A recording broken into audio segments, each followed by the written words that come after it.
Well, tonight we continue our Black History Month series of reports by highlighting brave men and women who made remarkable strides to change history. In the early 60s, a house served as a refuge during the height of the civil rights movement in Canton. 3 on Your Side's Chris Fields sits down with the grandson of the couple who opened the Canton Freedom House. Chris. Maggie Howard, it was the courage of 2 brave black business owners in Canton who decided to open their doors for the possibility of change. And once those doors opened, civil rights advocates from all over the South came to conduct the work inside the home that will one day rewrite history for people of color. History your grandson says should be told for generations. There's roots all over this house.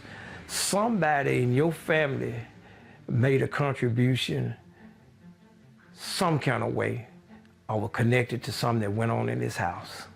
If you walk inside the 67-year-old structure, the first thing you'll see are walls lined with historical documents and photos of civil rights trailblazers and unsung heroes. And see, in 1963, Glenn Cotton's grandparents, George and Rembert Washington, owned a grocery store and had done so for many years. It was located on George Washington Avenue.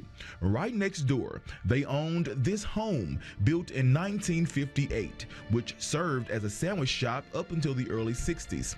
Glenn says his uncle, who attended Tougaloo College, met a freedom rider by the name of George Raymond from New Orleans. He was a leader with CORE, which is the Congress of Racial Equality, and was looking to start a movement in Canton.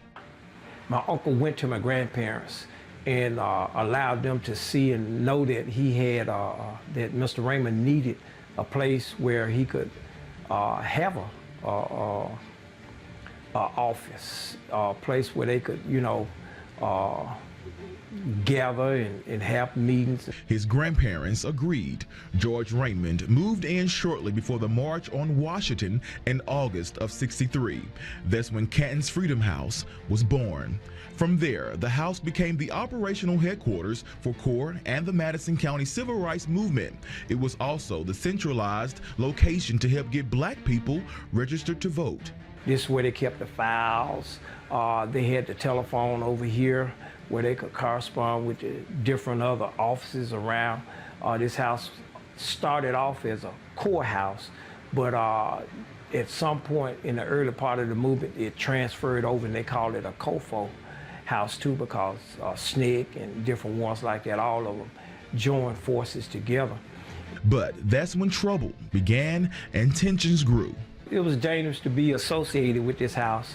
What would happen was we had different other organizations. We had the Citizens Council and the KKK, different ones, and these organizations, they had a place where they could actually target. Cotton says word had gotten out to segregationists about what the house was being used for. Allowed them to know what this was used for.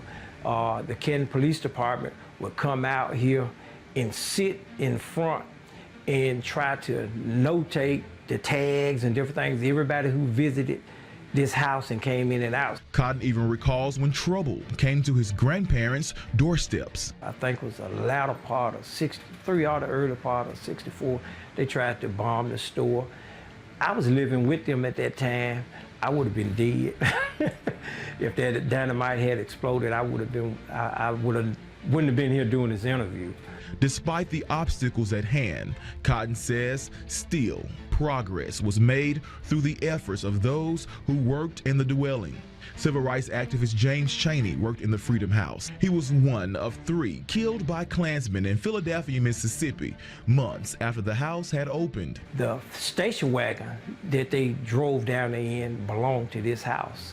It was a station wagon that Mr. George Raymond, they had assigned for him as he, worked in this area.